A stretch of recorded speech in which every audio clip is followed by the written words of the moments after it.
Mary Henderson, it is a pleasure to have you here on the Simplifying Entrepreneurship podcast with me this week. Thank you, Pete. I'm really, really excited to be here as well. Awesome. I'm really looking forward to the conversation around branding today. Such an important piece of every entrepreneurial journey, really, is the branding around the leader. And what are you doing? What aren't you doing? What do we need to do? How do we make it better? All those kind of good things. And interested to get into it today with you and sort of how to be a go to brand in your niche or industry. Tell us a little bit, Mary. Oh my God. Okay. So that's a really long answer, but I'm going to cut it down just for, Yeah. for the audience. Um, I think that when we look at personal branding, Yeah. Pete, we need to really understand what it is first. And I Mm. always love to start there because there is this notion that personal branding is all about being famous, and it Yeah. couldn't be farther from the truth. When I look at a personal brand, I look at a human being, and it's you, the human, that is the business. But it's actually more than that. I'm looking at the human being, and I'm asking, I'm trying to find the internal inventory that is made up of their knowledge, wisdom, and skill set. And when you can merge all of that together, then suddenly something emerges. And what emerges is a solution and a problem that that person can actually solve without a shadow of a doubt. So when I'm looking at personal branding, it's from that standpoint. It's not from the standpoint of I want to be Instagram famous, I want to chase vanity metrics. It's actually none of that. In fact, I couldn't think of anything worse. We have to look at personal branding from the standpoint of how does it actually benefit me? How can I benefit society or the betterment of society? And how can I pursue a mission so that I can leave a legacy? Yeah. It's such an important piece of all of that stuff. And how are we actually the problems that we're solving and using our brand in order to do that, in order to help and serve, right? Absolutely. And I think that, the brand is really just a representation, if you will, of all of your attributes. It represents your persona, it represents your values, it Hmm. represents your tone, your voice, the language that you use. There are certain words that I use in my vernacular.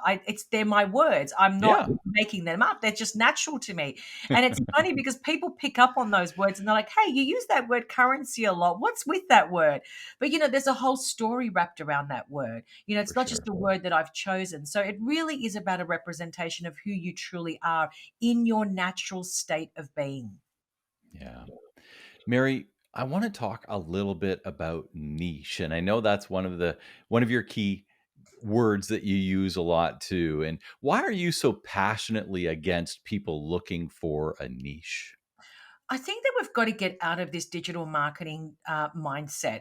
We've been fed for years that you've got to find your niche and then, you find a hungry niche and go after that niche. That is actually not how you build a business. Let's really think about it. Your audience are business owners. They're smart. They didn't build a business by finding a niche first. They built a business because they had an idea, a story, they could solve a problem with a product or a service, and then they went to market. So when we're looking at just a niche, we're limiting ourselves because let's think about it. If I can solve a problem based on my knowledge, wisdom, and skill set, my target audience is a human being. Where is Mhm. that human being? That human being doesn't reside in a niche. That being resides any country, any race, any gender, and any industry. So why am I focusing on a niche when really I should be focused on the problem I can solve and who needs that problem solved? Yeah, I love that. And one of my key models is I call it the 5P model, and I'm writing a book on it right now. And it starts with that whole idea of what's your promise to solve the problem, right? And I agree with you. That idea around niching, I mean, that problem can represent and cross over a lot of different area. It's amazing, and how we can touch different people and how they assimilate that problem is such an important piece of what we can do and help them out and deliver to them a better life, right? Because everybody buys a better life. The thing is, Pete, that when we're looking at a niche, usually you can see that there's a massive disconnect between the person who's delivering the so-called solution and focusing on a niche. When I started my coaching business, back in Hmm. 2015, I had a business coach, and he said, "Your niche will be mumpreneurs. That's your niche. They will love you." And I'm like, "Hang on a minute. I don't even relate to that audience. I have Yeah. no idea what it's like to be a mumpreneur slash, mum blogger. That's not me, Yeah. and I come from a corporate background. I'm pretty hardcore. I'm very systems orientated. So I'm like, I don't know that niche. And so we did a whole Facebook ad campaign to that niche. And there was such a disconnect when I was on the phone to these people. I just couldn't relate to them at all. So, Yeah. okay, I went after a niche. I had this product, but there was a massive disconnect. So if there's a disconnect, you're not going to be believable and trustable. Yeah. Getting back to one of your key words, currency, and why should every entrepreneur know their true currency, Mary? I absolutely love answering this question because I don't think a lot of people see themselves as a currency. We've been told that dollars, gold, silver, that's all a currency. Stocks, all that's a Yeah. currency. But Yeah. let's just take a step back and let's really think about this. A human being is made up of lots of experiences, and those experiences are made up of knowledge, wisdom, and skills.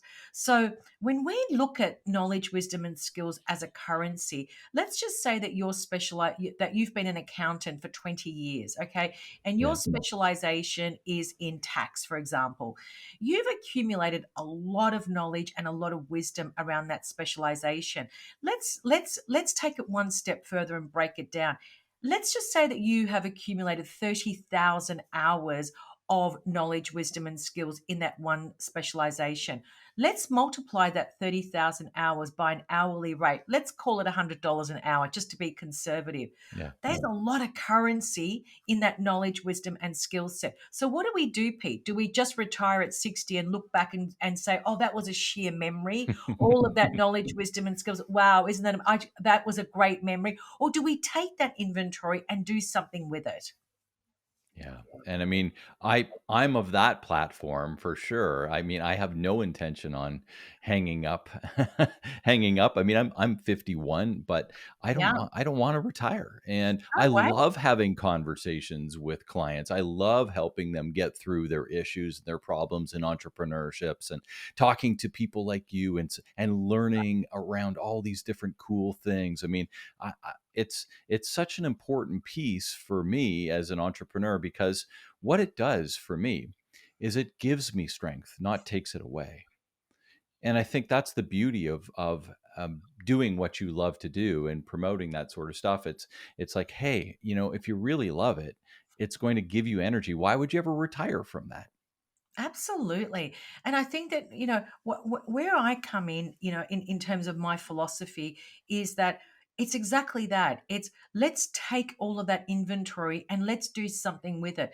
And, Hmm. and it's not a surprise why when people see their internal inventory as a currency and they turn that into a solution like a coaching or a consulting Yeah. business, there's a 6 or 7 figure business right there. So we Hmm. have to see ourselves completely differently. In fact, I always use that word currency and internal inventory in this, and I use the analogy of cryptocurrency because Sure. with cryptocurrency, it never depreciates. You own it, you control it, it gets better with time. And it's the same with our internal inventory. It gets better with time, never depreciates, no one can take it away from us, and that's currency. So that's why I'm so passionate about that word because it really is there's more meanings than meets the eye. There's a different meaning than meets the eye.